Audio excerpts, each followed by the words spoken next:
Good morning. Welcome to Fireside Chat. Where is everybody? We got empty seats. Well, the important people are here, but there are other people who need to be here too, right?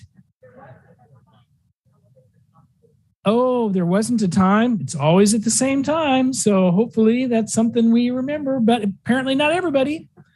Okay. Well, anyway, we have, as always, lots of things to cover. I'll have some opening remarks. Lori will talk a little bit about COVID updates, and Jeff from Dining Services on some updates there.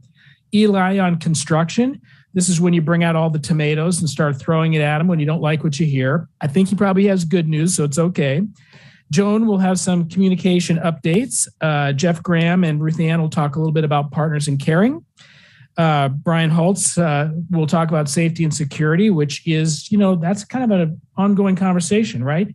It's concerning to all of us. So we're going to be spending more and more time on that topic.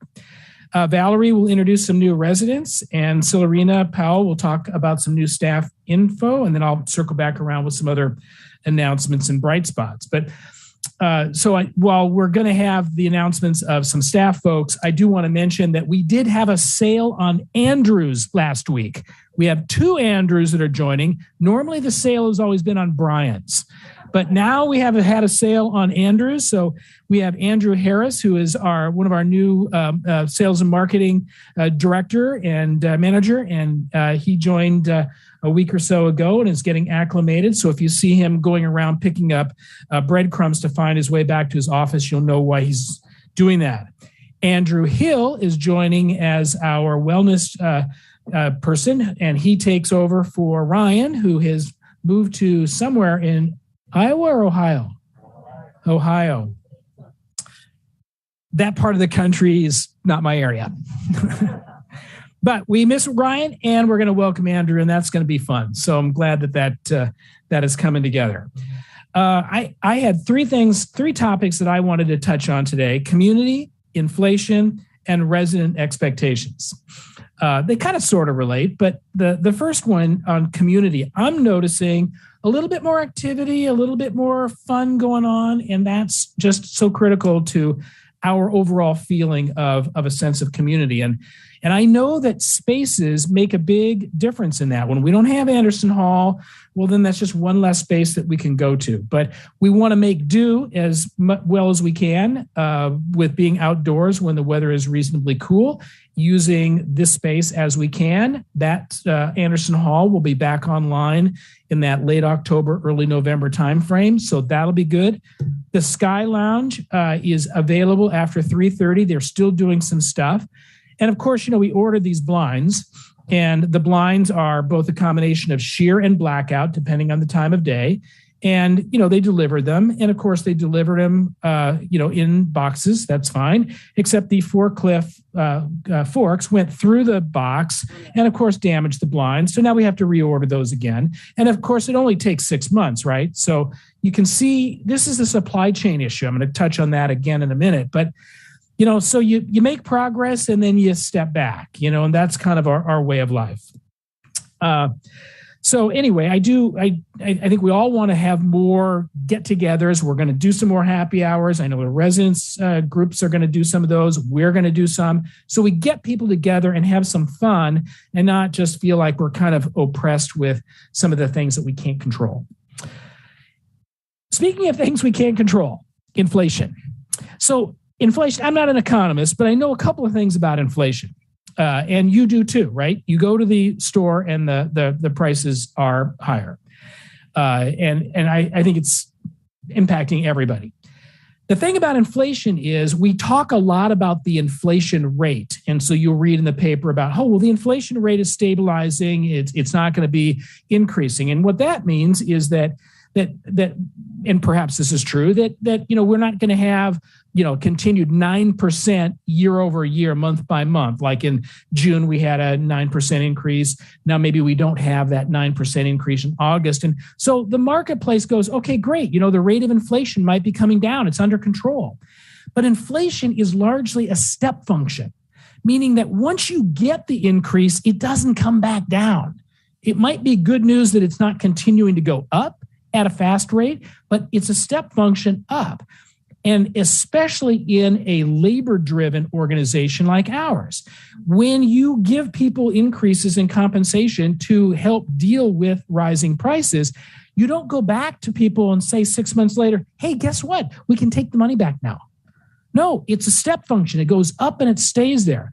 What that means is our cost structure goes up permanently. We're welcoming not having a continued increase rate, but the step function is real. Let me put it into perspective. Our peers around us, Skyline in particular, increased their monthly service fees 4% in October. They go October to September. We go January to December. We increased our rates 4.5%. Effective August 1, their rates go up another 8.1%. So they have now been over 12% in a 12-month period. Our goal is we will stay at our 4.5% through the year and not spring something new. And you've heard me say this before. Our goal is to get to the necessary profitability margin to support our current and future debt without doing so on the backs of residents. We're not looking to just say, well, we'll just keep increasing our fees to our residents. And at the same time, we do know that we will have to have higher increases.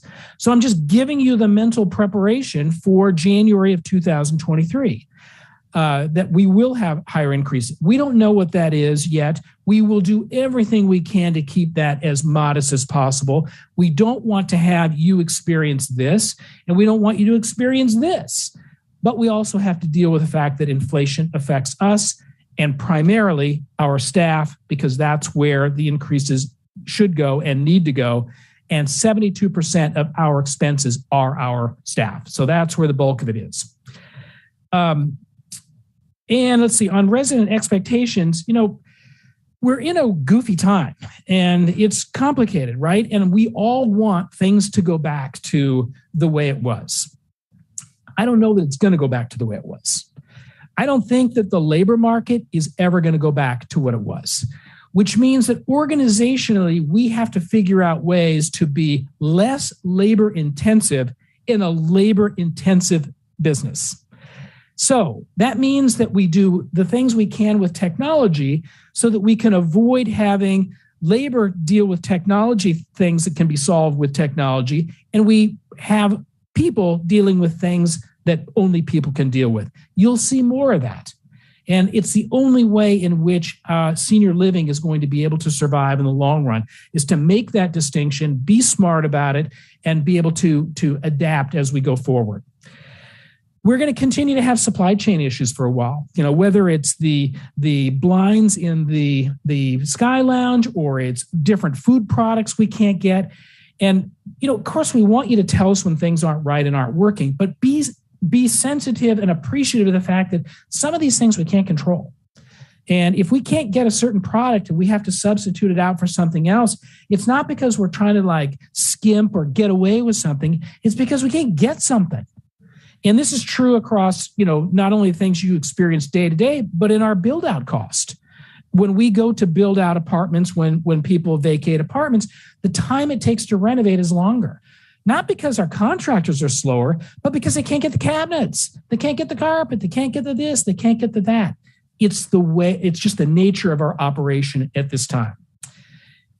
The other, as I touched on, is that labor or the labor shortage. And I really don't think that's going to go away. We're just going to have to get smarter and better about it. And the pressure then that you experience is things, well, gosh, that wasn't as clean as it used to be, or this wasn't done, whatever. Well, we're going to have to jockey that around and figure out how to prioritize so that your experience is good and we can do it with the people who are here and available. There's also a bunch of COVID delays. So, there's COVID, the virus that we are all affected by, protocols and whatever to keep everybody safe. But there's also COVID-related delays.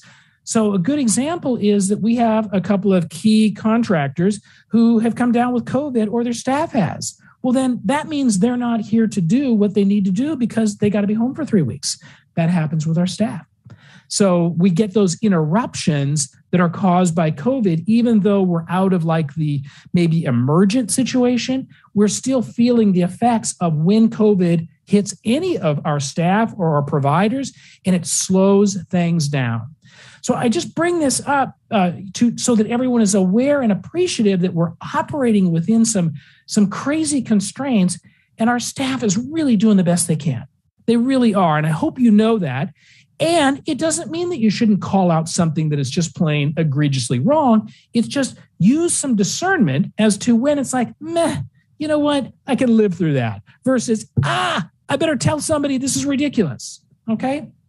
So hopefully that makes some sense, and we will march along and things will go well. So far, so good, notwithstanding these constraints. That's that. Okay. Next is Lori with COVID updates.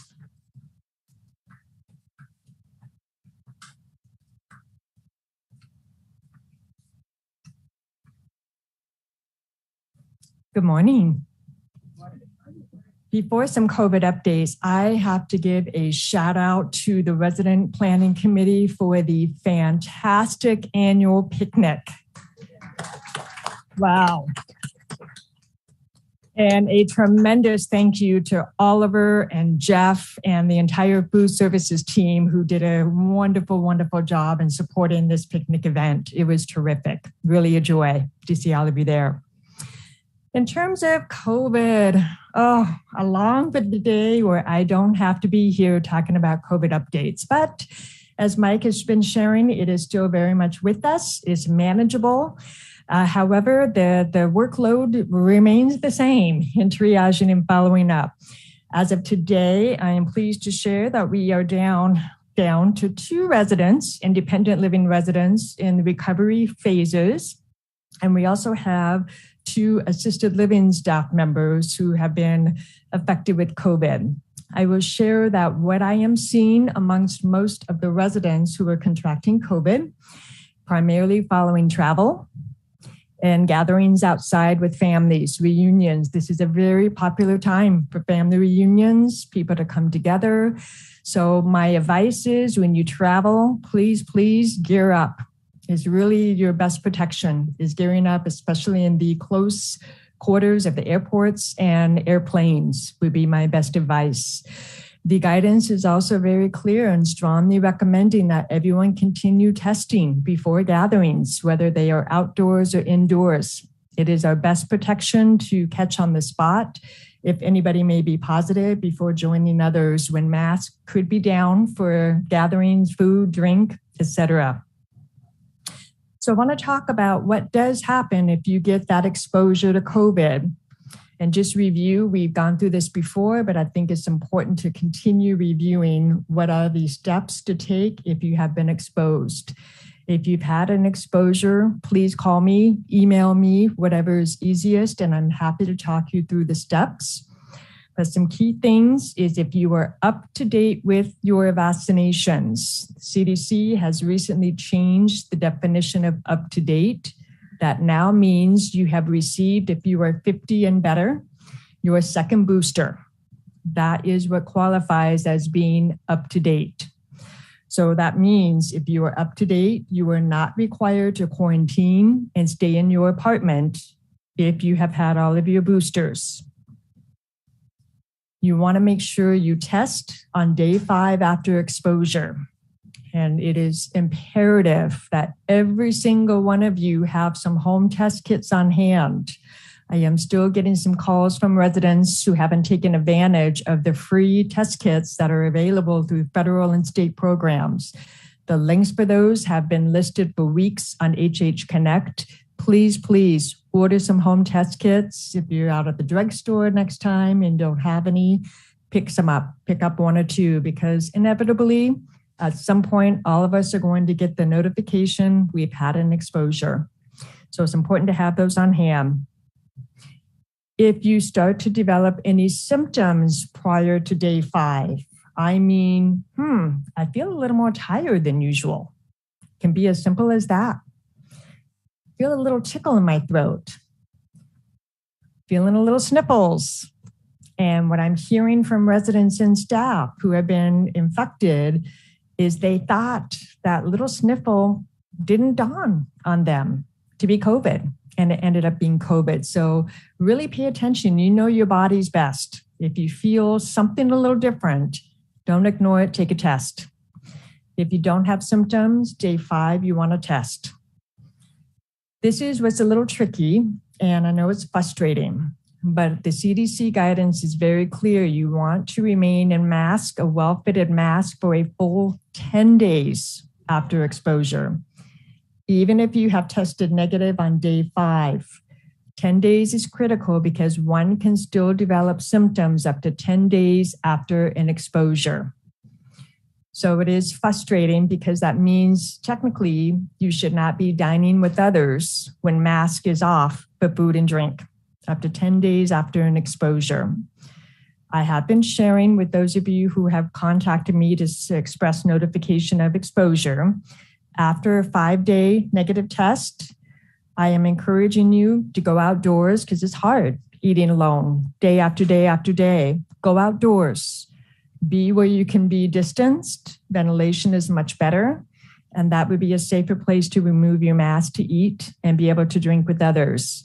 But be distanced at least 6 feet away and have that good ventilation. That would be an alternative if you are just hungry, food-wise and for company, to be outdoors. And certainly, if you do test positive on day 5, contact me, or anytime if you test positive, let me know so we can talk about the accommodations that we do put in place for you. On the home test kits, again, just to remind you that the links are on HH Connect, as well as the King County has just put out a notification that I've asked for the communications team to post on HH Connect. There are more home test kit brands that have extended the expiration dates. That is just out recently. So be looking for that on HH Connect. Some of those include some of the eye health home test kit brands, Bionex and FlowFlex. So make sure you're checking your expiration dates and checking in with HH Connect to confirm. I have been writing on my home test kits with Sharpies, expiration dates and revised expiration dates. So it's visible and easy to grab the closer expired date and save those with the longer expiration dates for later. In terms of, I think we're on the next page. Yes. So if you have been notified, if you are confirmed positive, I am putting into place what I call isolation accommodations. This is to ensure you are staying hunkered down in your apartments in strict isolation. So what that means is for the period of your isolation, we are waiving meal delivery fees. We want to make sure you're getting food and beverages. At some point, you may need some garbage taken out or recycles. So in those cases, you will contact reception and they will dispatch for an EVS team member to come up and pick up garbage or recycle outside of your door. If you're expecting deliveries, please notify reception and they will be on the lookout and deliver those outside of your door. We can certainly support laundry. I know some of the apartments do not have laundry facilities and you're accustomed to going across the hall or down the hall. We do not want you doing that. So coordinate with Barbara in EVS and we are happy to have you bag up your laundry, place it outside the door and coordinate that with EVS. Happy to support that. And we would also be postponing any regular housekeeping services you have, as well as non-urgent work orders until after your isolation period to protect the staff members. So for those of you who test positive, your first eligible testing date is on day 5. I am seeing that for most of our residents and staff with this newer variants, most are still testing positive on day 5 and day 7. So if you are still positive on day 5, your next testing opportunity is on day 7. If you're still positive, then you isolate the full 10 days. So what typically the process has been is residents will email or call me and let me know of the test status. And then we talk about what that means if still positive. I put out notification to a few key staff members as to the accommodations that are now in effect for apartment XYZ. And then I update those key team members if isolation period is extended. And then we celebrate when isolation is off, as I got to do with the resident this morning.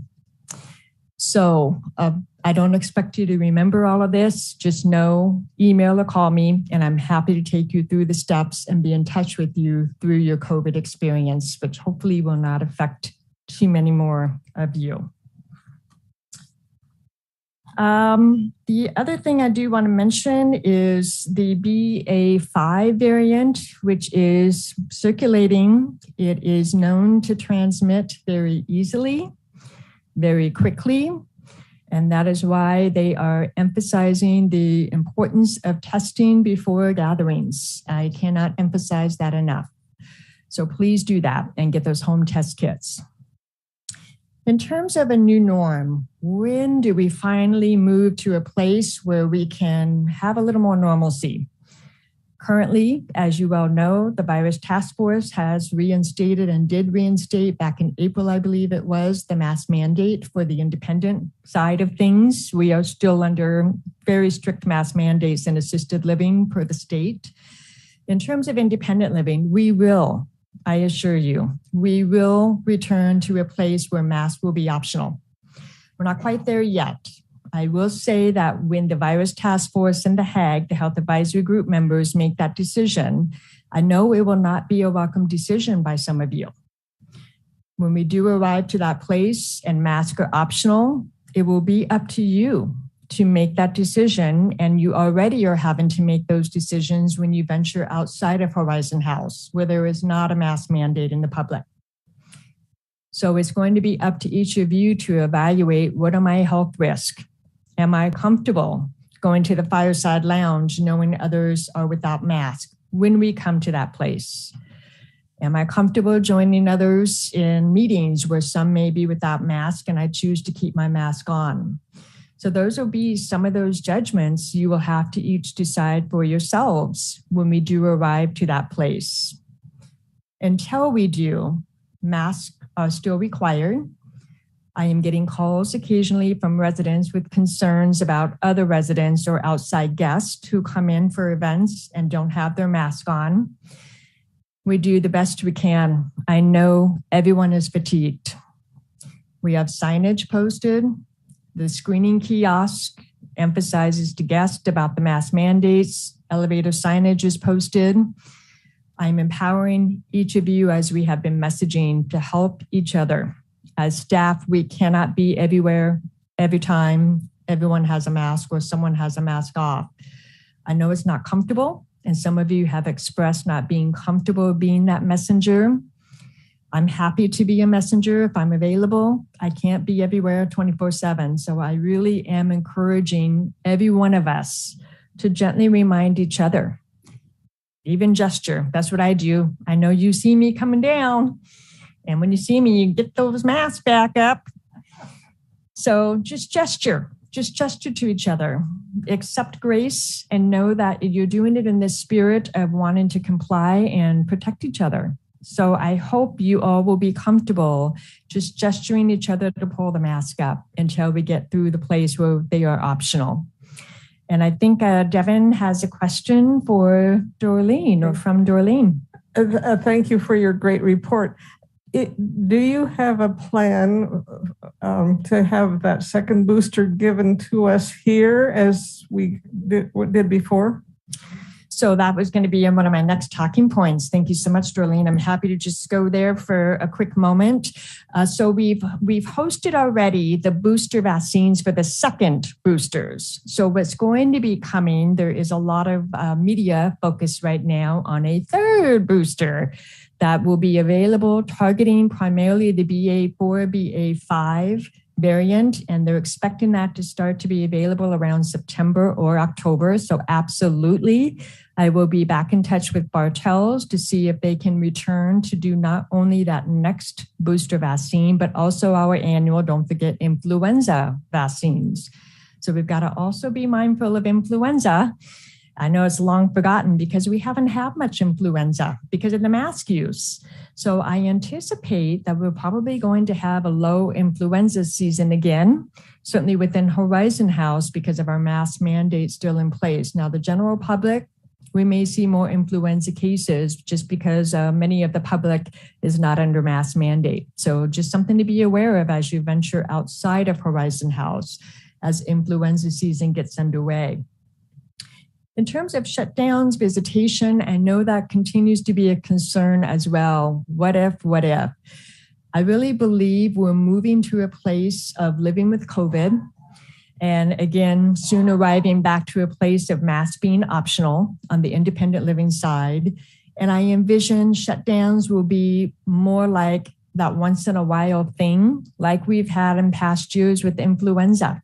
Some of you who have been here longer will remember that we are required to report influenza cases to King County Public Health, and they have directed us to close down when we have had multiple influenza cases. It's been a few years, but we have had some periodic shutdowns. I liken COVID to being something similar. If we had this clear evidence of intra-community transmission taking place, where there's clear spread within the community, that would be an example of, yes, we may have to shut down temporarily. Or if we had a spike in influenza cases and clear evidence of transmission within the community between each other, yes, we would have to go into shutdown. That's where I see that happening. In terms of assisted living, the state has finally, heaven forbid, nearly 3 years later, finally have recognized the isolation, impact, and toll on our residents. So the state is very much now supporting not going into shutdown mode when we have COVID cases in long-term care settings, such as assisted living or in skilled nursing facilities.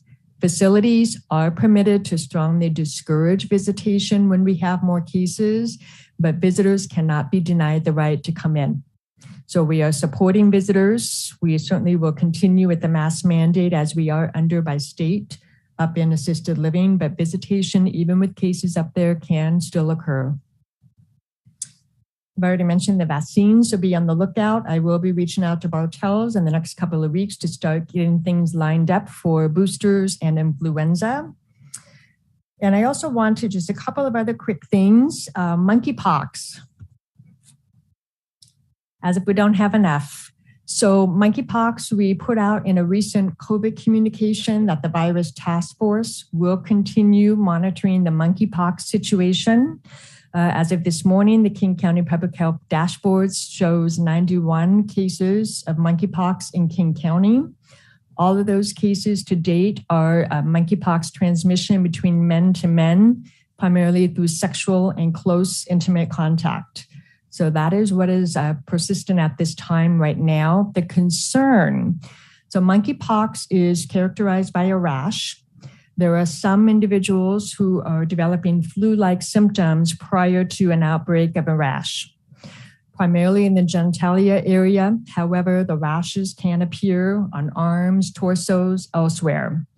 The concern that is now with the public is if there are rashes on exposed areas such as the arms, especially in the summer months where there are outdoor concerts and people are crammed in together, it can be transmitted through skin-to-skin contact. So that is concern right now for the public, is if you are shoulder to shoulder at events, gatherings, that can be a source of transmission.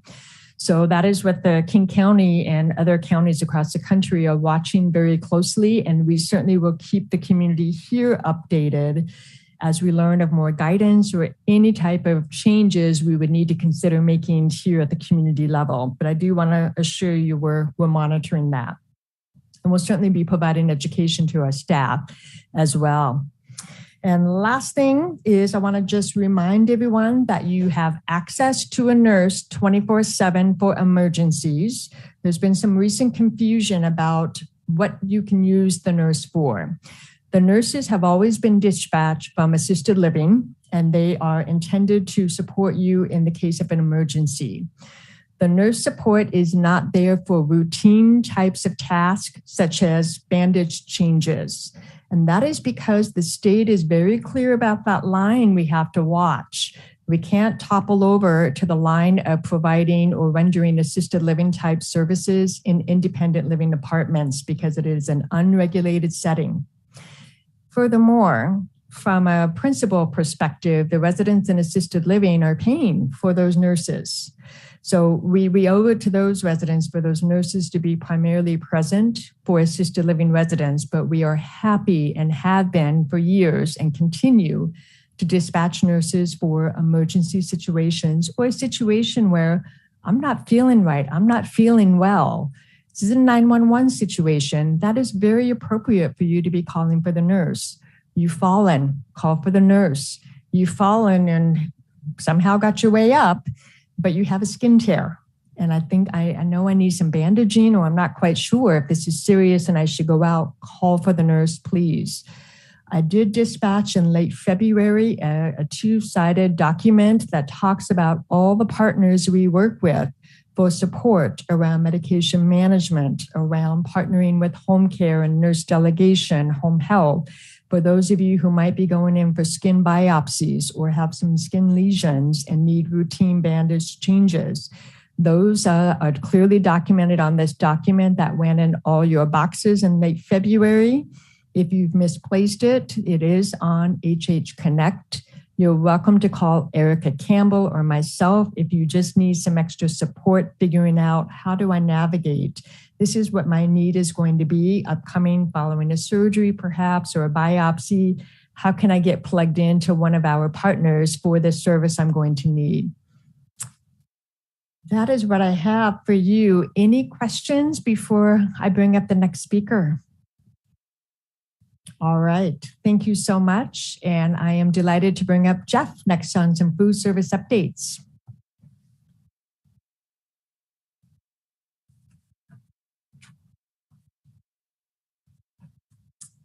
All right. Well, welcome, everyone. All right. We on nice. So first off, as we kind of always do, we like to celebrate some of our past events.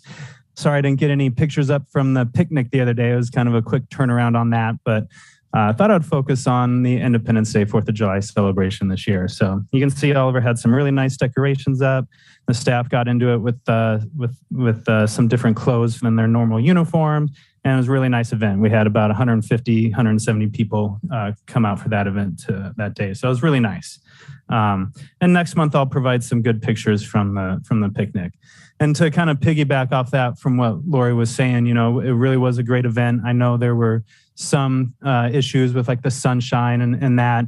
We were trying to address that by putting it that early in the morning. But we definitely learned a lot. So overall, I think it was a good event. We have definitely taken notes on everything that could have been better, and we will definitely work on that for next year. And we're already in the works of, you know, kind of figuring out what's gonna be best for that. So looking forward to next year. Kind of the big news in our realm of the world the last couple of weeks. I'm sure most of you have seen the announcements that have gone out, but we unfortunately lost Barry McAllister. He has been given a wonderful promotion to a regional director position down in Texas. And so he's going to be moving his family down there and starting a new career. And, you know, for me personally, I don't know if many of you know this, but me and Barry have worked together a long time. I was at the Space Needle for 17 years before coming to Horizon House. A lot of that was as a server, and then part of it as a manager, as Barry convinced me to cross over into that world. So Barry's been a big, you know, mentor for me in my professional career. So I'm definitely sad to see him go, but also excited for the new opportunities and, you know, appreciative of him and everything he's done for me and my career.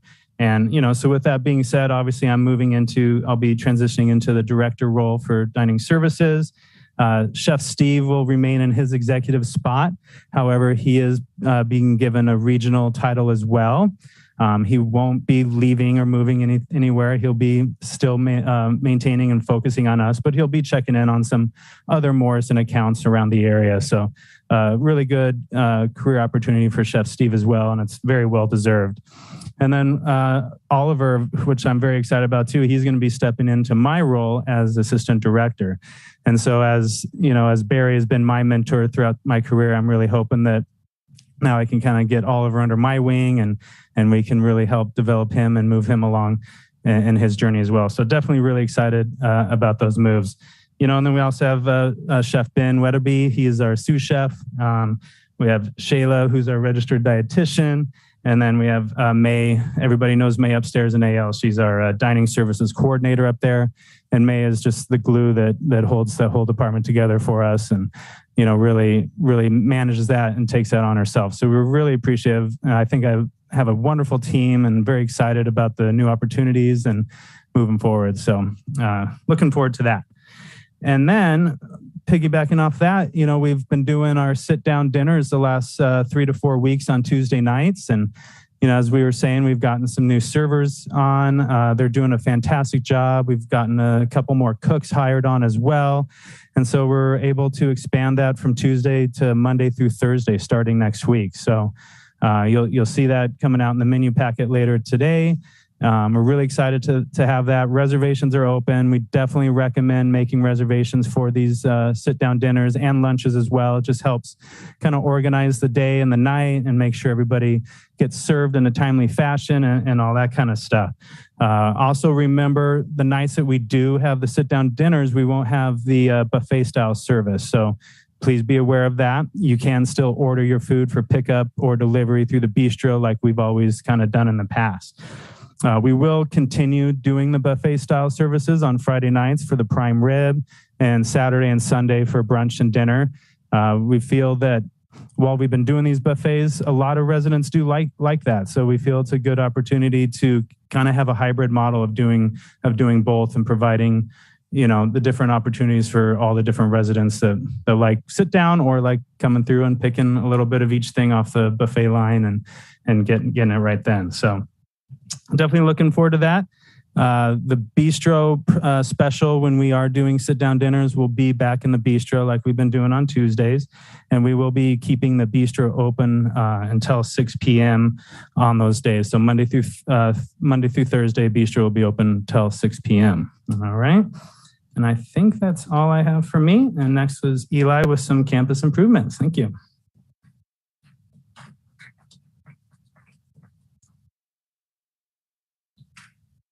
Thanks. Was that applause for me or for Jeff?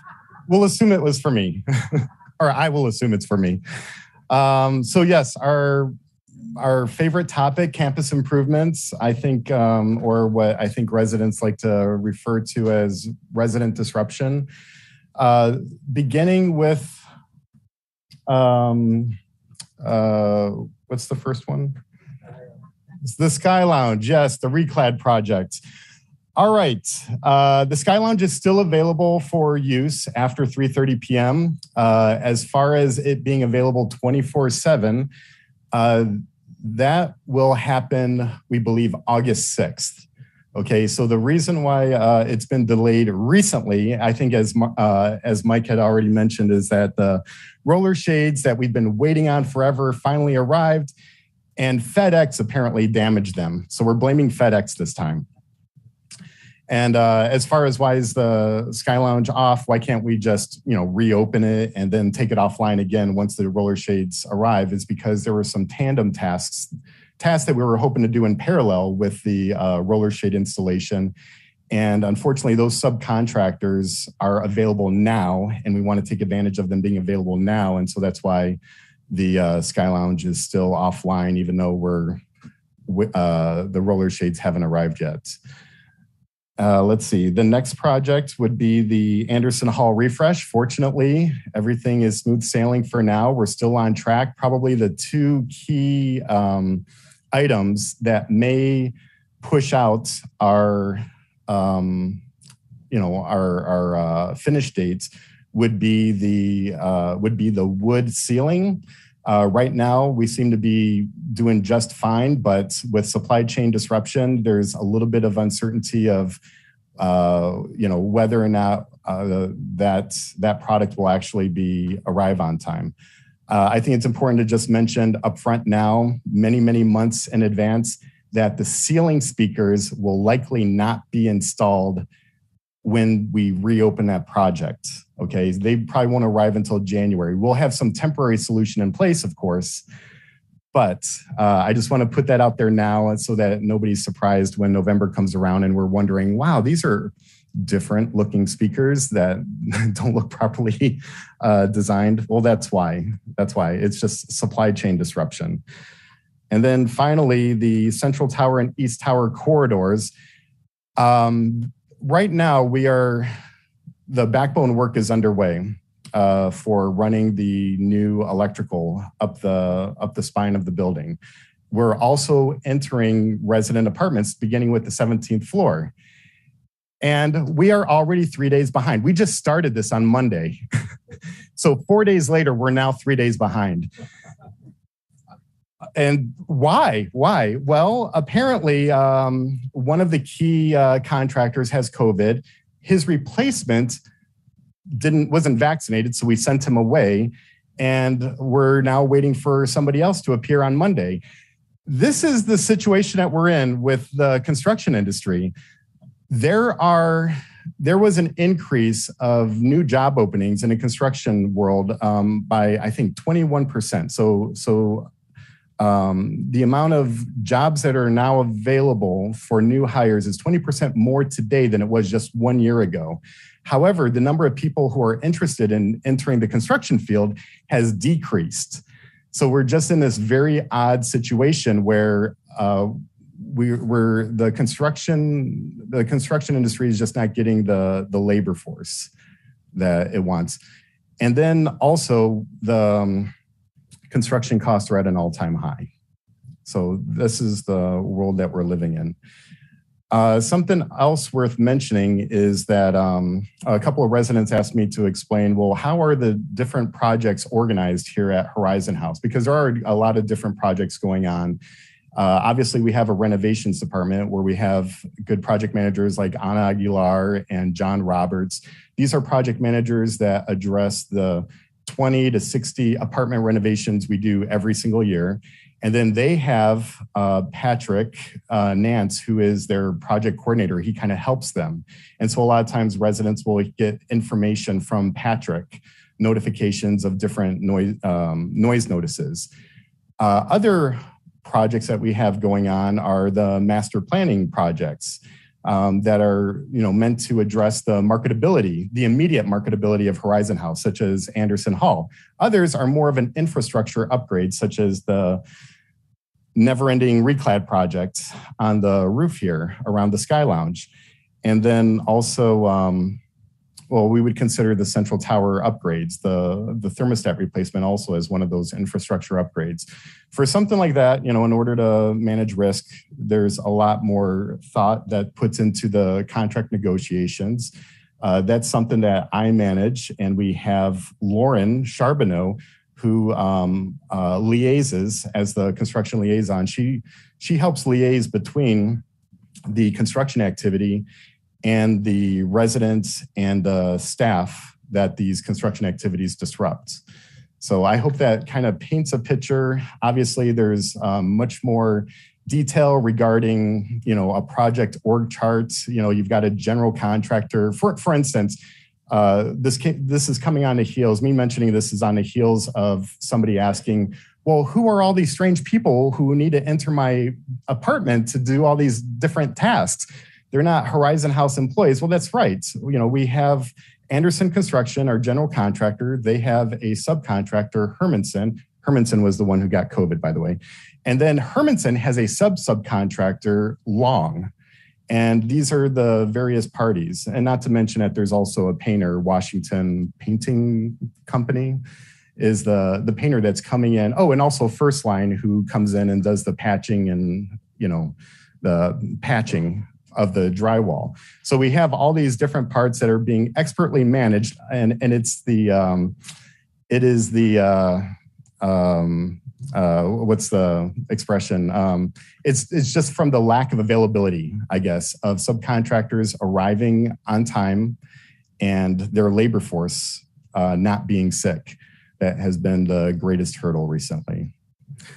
And then lastly, I just want to remind everybody that we have a comment box that if ever you want to ask an anonymous question, feel free to drop it in the comment box. which is located down the corridor there, just 40 feet away from where I'm standing now. And if you want to remain anonymous, and I can read it and maybe address it at the Fireside chat if it seems like something that's worth everybody knowing, or if you would like me to just contact you personally, just be sure to indicate that in your comments. All right. Well, thank you all very much. The next is Joan with communications, or Charlene. Oh, there's a question. Yes, Jean. I thought that comment box was only about the architectural drawing. Okay, about the architectural drawings that are up on the wall. Oh, Are they comments about anything that should be addressed to you? I would say anything that's related to campus improvements, even if it's related to apartment renovations. The comment box is something that Lauren and I check on frequently to see what the mood is of the residents. And I'm actually very appreciative of the compliments. So feel free to use the comment box also for compliments. Anything else? Okay. All right. So Joan Hudson, welcome. Eli? Mask.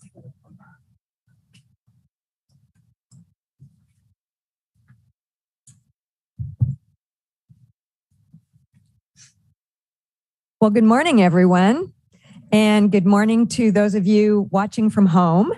I have a few varied things to talk about communication-wise.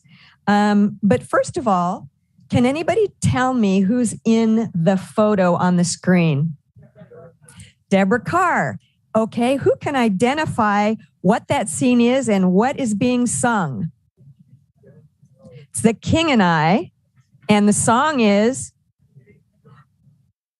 okay, I'm no singer, me. Getting to know you, join in if you'd like. Getting to know you, getting to know all about you, getting to like you, getting to hope you like me. Suddenly, oops, wait a minute. Haven't you noticed? Suddenly I'm bright and breezy because of all the beautiful and new things I'm learning about you day by day. You're great. They can give me the hook. So I'm no singer, but that's just a little intro to something that I'm calling the Communications Corner. I just started it this week, and I'm just inviting folks to drop by. I plant myself in an obvious spot and welcome people to stop by and chat with me informally. This is a casual thing. I want to keep it up. My very first one was Tuesday, and I think most of the people stopped by because Eli was standing next to me. And everybody knows Eli, right? So it's a way, for me to get out of the office. It's not a meeting. It's just a chance to continue to get to know you a little bit better. And they will be announced in the alert in the announcement section. So please, love to get to know you better. Okay, so it seems like I am always talking about technology. And that's because increasingly communication is happening through technology platforms. Now, some of you have seen this diagram before. So on one end, this is what I call the technology continuum at Horizon House. So some of you really love technology and you're early adapters. You are the hearts, okay? On the other end are those that really don't give a hoot. Don't give a hoot. And then the arrow represents everybody that's in between, okay? So let's have a show of hands. Who's a heart?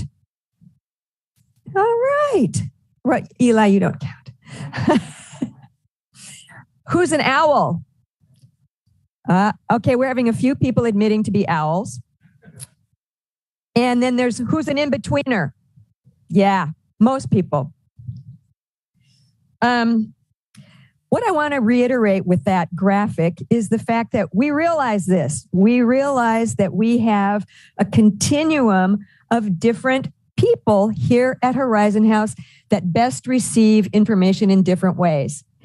And you need to not be afraid that you're going to miss some information, because not only do we put it on different platforms and paper, we're redundant. We usually put things in more than one place. So that said, I just want to move along to another graphic that might be familiar to you. Okay, this is the K4 graphic. Okay, who can tell me what K4 is? Yeah, you don't count, Emily. Okay, here's somebody here.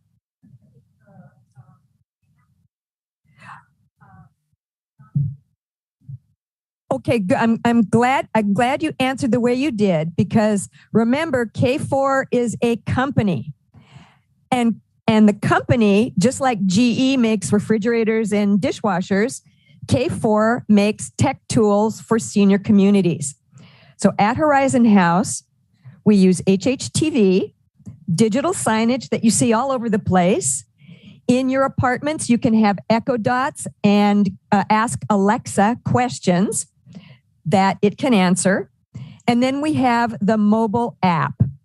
Okay. Mobile app is like having a little computer in your pocket. It can be seen on smartphones, tablets, but also on computer. So why am I talking about this? Well, because the training wheels are rolling. We have, as of today, about 130 new users of the mobile app. So we're getting, with people that were already on it, we're getting up to about 200 users of the app, which is great news. So it means that you're not as owlish as maybe you thought you were. So there are more and more people adopting it, but you don't have to. Remember, it's optional. I would like to thank especially a huge shout out to Emily Wallace, who has been involved with K4 since the beginning as part of the K4 project team with IT. And she has conducted 5 classroom training sessions, so around about 70 people. So I just want to thank her for her ability not only to lead the classes, but to help anybody who stops by her office with a K4 question. And she loves doing that, so don't hesitate. Right, Emily? I'd like to give her a big hand. I'd also like to thank the resident tech committee volunteers. Dave Shoup, our chair, Deanna Nelson, who helped him with the organization of getting one-to-one training for residents, particularly those with computers who don't have something portable that they could take to a class. This group went to them, and they trained around 50 residents. And so that's Deanna Nelson, Jim Hitter, Scott Lunke, Alice Melanie, Adele Reynolds, and Ginny Stimson. So thank you to them. Honestly, we could have not have gotten as far as we got without them. So it's much appreciated. Okay, so let's review. Why would you want to use the K4 app? Again, you don't have to. May not be your cup of tea. But it displays, the K4 app will display your dining balances. It will display your resident service charges. It provides an easy directory where you can look anybody up right on your phone or tablet to be able to call them. You can see the food menu, just the food, not, sometimes all the other extra information that the menu gives you is nice. But if you just want to know what's for lunch, you can look at the app and just get that. And soon, Emily will be adding the pricing to the menu items so that you will know what everything costs. You'll be the first to see important notices. So if there are elevator outages or something goes wrong, because it's so easy, because it's an integrated system, we can easily put up a notice about something that's gone wrong.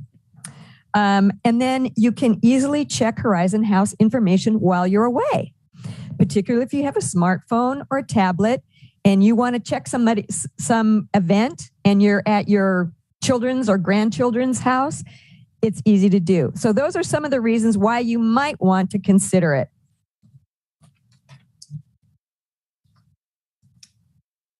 Okay, the training wheels are still rolling. We conducted our very first classroom session with Alexa, learning to use Alexa. And I really want to thank Mary Kenny and Ginny Stimpson, who lead the Low Vision and Hearing Challenge group, for gathering people together. We had about 11 folks from that group to learn about how to use Alexa. And I have to say, Emily and I don't know about the people in the class, but Emily and I had a blast. It was more fun. People kept trying to trick Alexa, ask her questions that couldn't be answered. We did a lot of practice. There are a lot of good questions and answers. So if you think you might want to use Alexa or want to use it better, we are going to have continuing sessions. Just look for an announcement from Emily in the alert. Going forward. We haven't set a schedule yet, but we'd like to do so soon. And why use Alexa? Again, you decide. You can get all the Horizon House information like events, meals, latest announcements simply by asking Alexa. You don't have to read anything or have a paper. So for those who might be having some vision challenges, it's particularly useful. Okay, let's move right along on our potpourri. The next topic is publications. So I'm thrilled to announce that the July 2022 directory is in your mailboxes. You can go pick it up right after the meeting, and it has become a New York Times bestseller. I don't know if you know that, but it makes for fascinating reading. And again, this is my shout out to Emily Day. She did a great job with kind of reorganizing and getting rid of some duplicate information, and I think it's much more readable now. So thanks again, Emily. I think it's the best ever. Okay. Then I'm also thrilled to announce that the 2021 annual report has been shortlisted for the Booker Prize. Not. Okay, annual reports are weird animals. They're a ton of work. Nobody reads them, but you got to do them. So they usually come out about a month earlier, but it was my first go around. It will be the first time that we send it out to everybody on our prospective resident waiting list. Because what I tried to do is give a little bit of a flavor for Horizon House and what makes this place unique. So there are different features this time around. There'll be a copy in the library. There'll be some in the mailroom, and I'll be sending it out via a link. But take a look at that. And I'd like to thank especially John and Sally Wren, Joan and Ed Singler, and Louise Alvarez for their participation in the report. There's some interesting things about them. Okay, to close it off, Ripley's Believe It or Not. Everybody knows what this is, right? So sometimes Ripley Believe It or Not were true, and sometimes they were false, and you had to decide whether you believe it. Next slide. HHTV is fixed.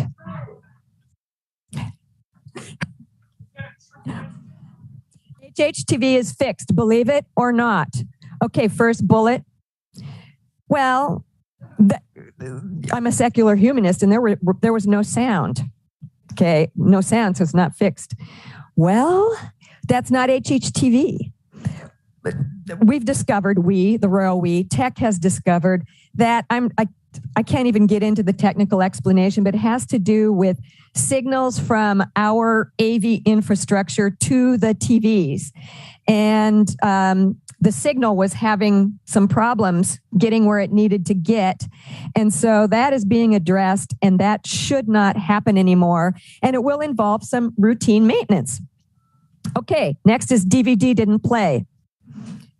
Okay, well, that happened to be a new staff person operator error. Now, when a DVD doesn't play, and generally wait 5 minutes and they'll get it rescheduled to play, right? So not HHTV problem. Writer's read didn't play. Okay, that again wasn't HHTV. It was the fact that Writer's read used to be at 7 and it got changed to 7:30. But in our system where we schedule everything, oops, a placeholder got left at 7. So it played early, but you can still see it on our YouTube channel. So not HHTV. Last thing that happened, a movie played with no subtitles. That is not HHTV. You may be interested to know that lots of DVDs don't have subtitles, which is the case, I believe, the movie was The Station Agent, which was a fabulous movie, but no subtitles. So not an HHTV problem. So as you can see, my statement is true.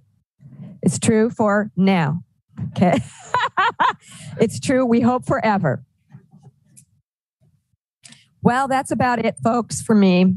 I'd now like to introduce Jeff Graham and Ruth Ann Ford, who'd like to tell you about Partners in Caring.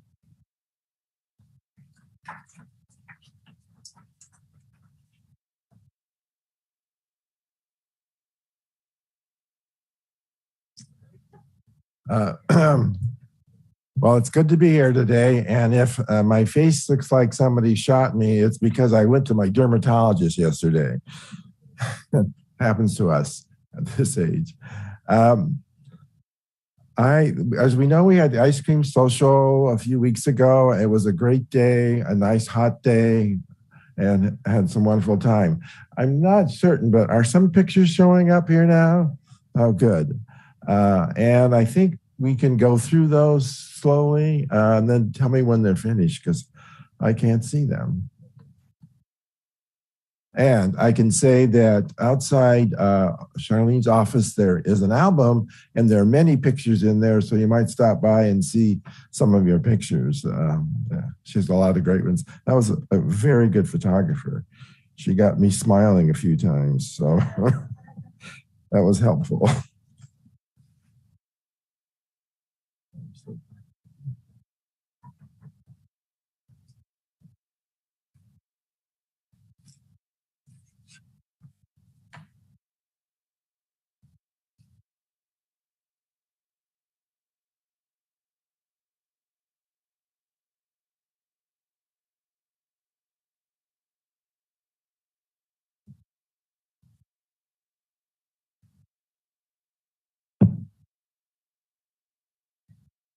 You got them?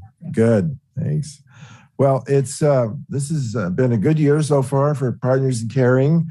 We now have had $375,000 to the campaign. I think what I've mentioned before, other people have spoken to me that they plan to give later. Sometimes they want to know how much the required minimal distribution is, and that might be giving at that time. We also want to honor those Horizon House residents who, in their legacy plans, the endowment has been increased by $2 million this year. That's pretty good. So this is to support our residents' assistance, our staff scholarships, and the GEM grants. And I want to report we've done so far this year. $270,000 has been used to support our residents in need, $26,000 for staff scholarships, and $25,000 is awarded for the GEM grants to review for projects initiated by our staff and residents. That's just great. Yeah. Now we're going for another round of GEM grants, and the deadline for get the applications in by September 8th. The committee is Les Cox, Margaret King, Carol Ottenberg, Margie Perdue, and Joan Singler. So we'll be reviewing those and be giving results after that time. So if you have any questions, feel free to stop by and talk to either Charlene or Ruth Ann. So They'll help either if you want to give a gift or a pledge, or also they have the applications for the GEM grants. I think the applications are also on HH Connect because I was looking for one and I think they're there. So, and now Ruth Ann, are you here? There you are to tell us who's receiving things this year. Thank you, Jeff. Hello, everybody. Good morning. If you can just go back one slide, please. Thank you. I'll just talk a little bit more about GEM grants and our upcoming deadline for September 8th. As you know, my name's Ruth Ann. I work with Charlene in the philanthropy department, and I help to manage the GEM grant program, along with our resident GEM committee, who consists of Len Leskosk, Margaret King, Carol Ottenberg, Margie Perdue, and Joan Ziegler. Now, GEM grants are for projects that make resident and staff life just a little bit brighter. And for our last cycle, there were several grants written, and not all were awarded, but 9 were, and we awarded about $25,000. A couple of those grants were a quilting machine and a bridge dealer, and also a unique item, which was a mannequin torso for Erica Campbell to use to help for occupational therapy, to help people learn to dress again. So really unique projects, and I really encourage you to think about what your resident council group might need to really help make your hobby a little bit nicer. Just, we really want a great variety of applications. So again, a total of $25,000 is available, and we want to spend that money. So contact me or a member of the GEM committee with your idea. And so after you talk to me about your idea or a member of the GEM committee, we can offer you the application. We like to have that conversation just to make sure that your idea is not something that Horizon House should be paying for already. Sometimes there's a little bit of a gray area about what is an appropriate GEM grant. And we don't want you to go through the work of writing the GEM application before we have a talk. Okay, thank you very much. And thank you. And I'll introduce Brian. Thanks.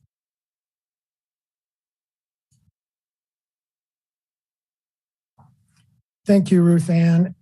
The uniqueness of Horizon House with this opportunity for the GEM grants are exciting for us to hear about.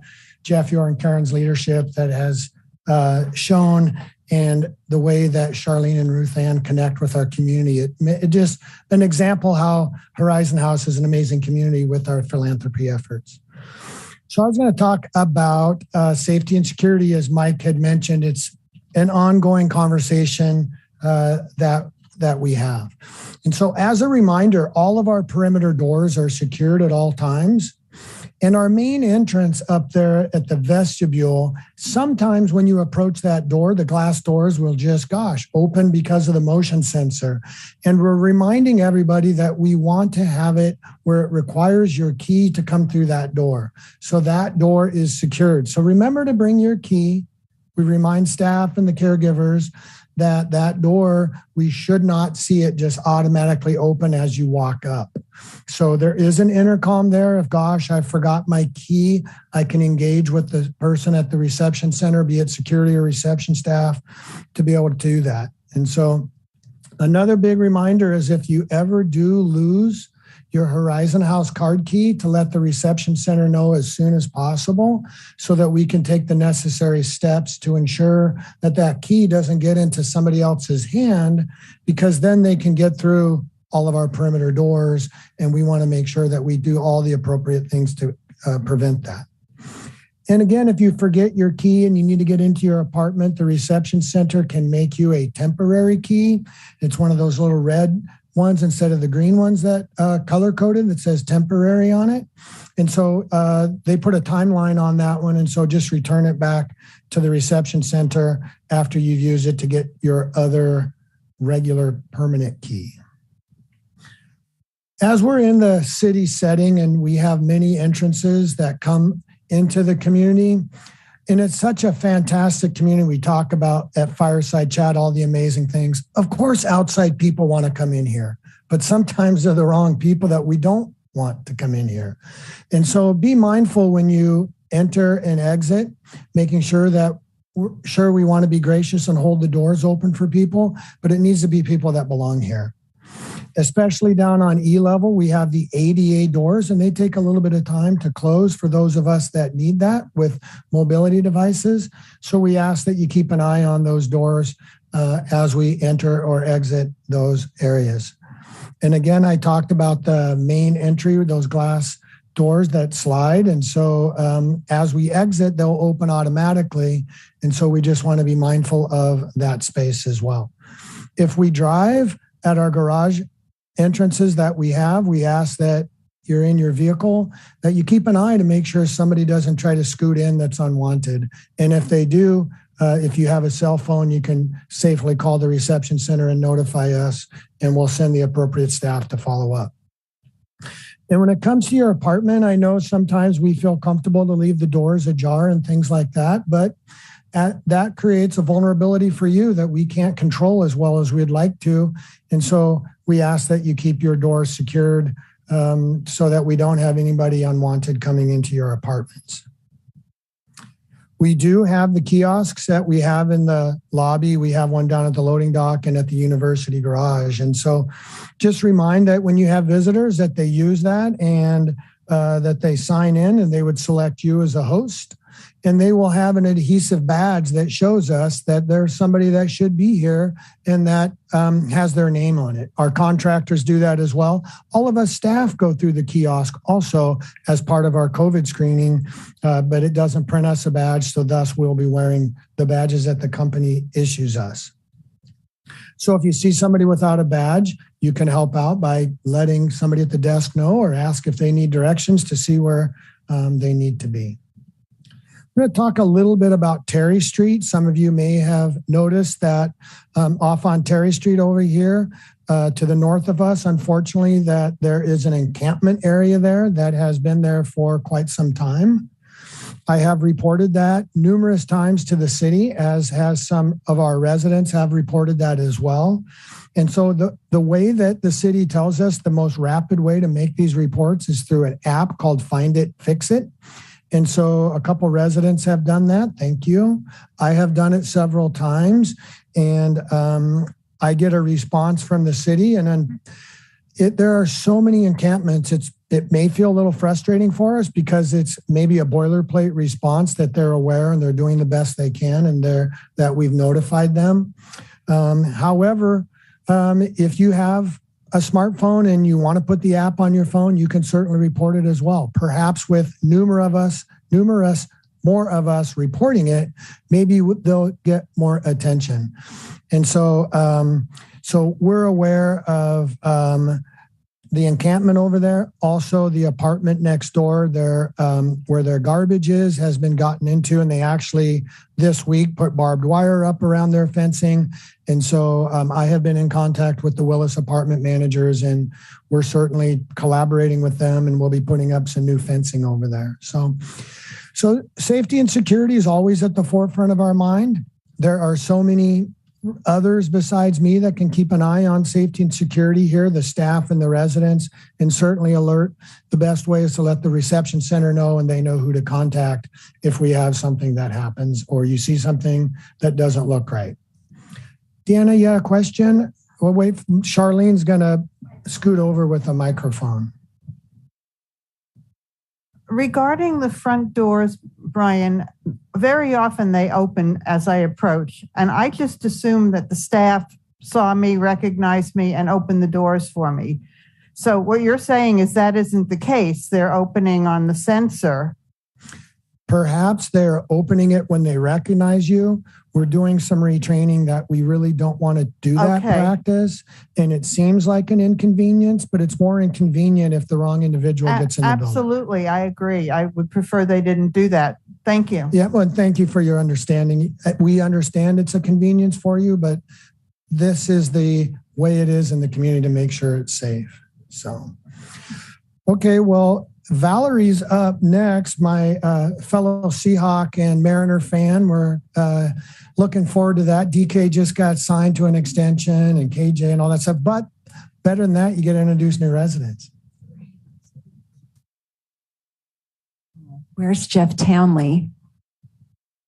He is a Broncos fan, and he already has a Russell Wilson jersey. So if you will all join me when we play the Broncos and giving him a bad time. It's my pleasure to see all your smiling faces and to introduce a couple new residents. First, we have Mimi Richards. Back, she's here. Mimi was born in New York City and attended Los Gatos High School, Bellevue College, and Loft Flight School. She is a volunteer for the Puget Sound Blood Center, Bailey Boucher House, and Jubilee Women's Center, and is a member of Pacific Northwest Ballet. Mimi enjoys traveling, the arts, physical activities, and going on adventures with friends and family. Welcome, Mimi. And Susan Underwood.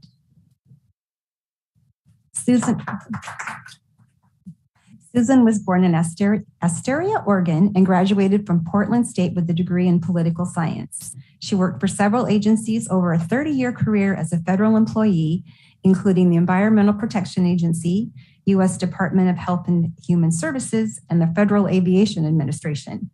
Susan belongs to the American Quilt Study Group, Northwest Horticultural Society, Northwest Perennial Society, and historical museums in both Oregon and Washington. She enjoys gardening, cooking, genealogy, textile history, and Western history. Welcome, Susan. And next up is Celerina to introduce new staff.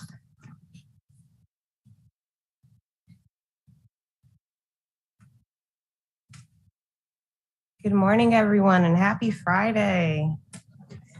Glad to see you all. I won't take too much of your time. I know we've been up here for a minute, but I want to let you guys know that HR, we have been fairly busy getting more staff into Horizon House to assist us, whether that's in food services or in assisted living. And so I just want to thank every department manager and director because it is a collaborative effort. And so for our new hires, I'll go ahead and announce those. So first we have Isaiah Gartrell Ferris, who is joining assisted living as an elder care assistant. And next we have Lisa Watson, who was also going to be in assisted living as an elder care assistant. And if I can have Andrew to wave, Andrew Harris. Everyone, I want you to see Andrew Harris. This is our new sales manager for the marketing team. I hope you all have had the chance to get to know him, or you get the chance to know him. And then is Andrew Hill? Hi, Andrew. We have another Andrew that's joined us. He just started yesterday. And so Andrew Hill is actually going to be our new wellness director. Do I have any residents that do the workout classes downstairs? Yeah, so now here's your new director. And one thing to know, he used to work with Ryan. And so now you guys will be able to get to know him. I'm pretty sure you guys are going to enjoy him. And then for food services, we have Brandy Bratt, who is joining as a server. We have Eloise Ishmael, who is also going to be a server. And then Esperanza Herrera. So she actually used to work for us before as a server, and now she's come back to us to be a cook. And then again, for assisted living, we have Jamie Zuby. He is actually going to be an elder care assistant. And last but definitely not least is Laura Celine, who has joined EVS as a housekeeper. And I will be actually going downstairs to onboard another new hire. And so I'm going to make sure we keep getting them in there for you guys. Have a good one.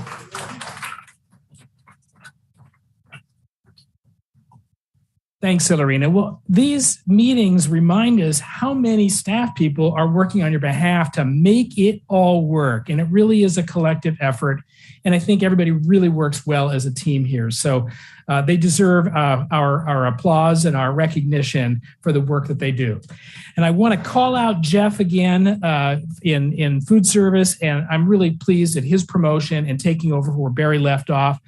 You know, sometimes I get, comments about when people don't like something about food service, they think it's Morrison.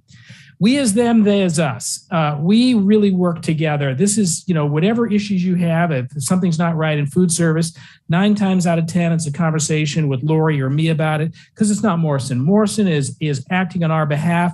I think they do a great job. I am grateful for Morrison, notwithstanding the challenges that we have. So I really do support them. And I think that as we're able to do more sit-down dining, get back to a little bit of normalcy, we're all going to feel a little bit better about the experience and the quality of the food. So there's that. And let's see, what do we got here?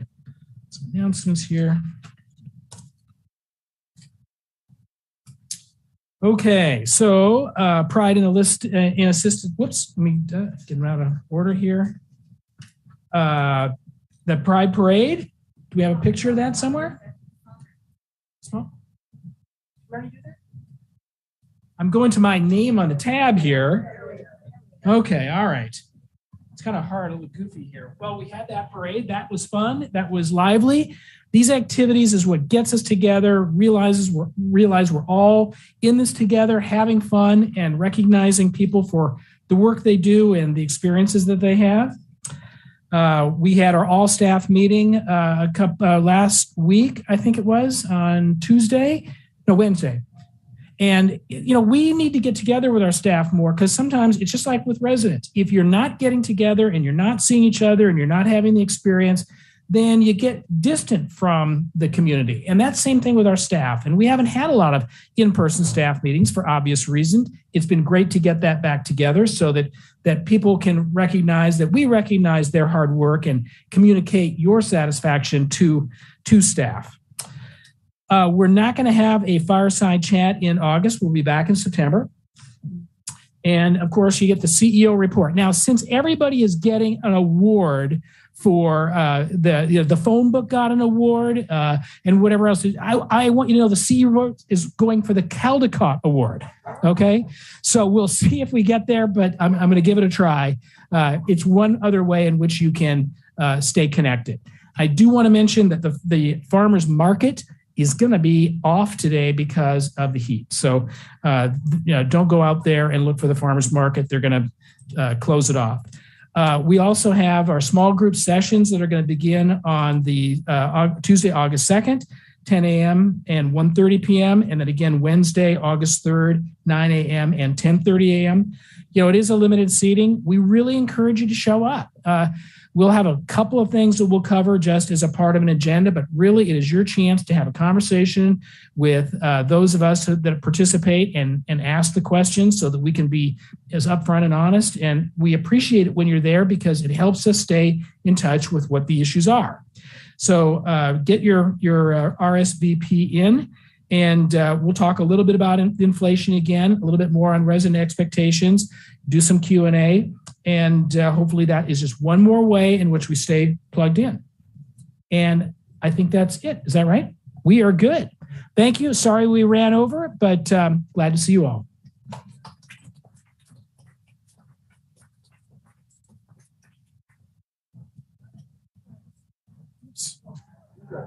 So I didn't have all the completes.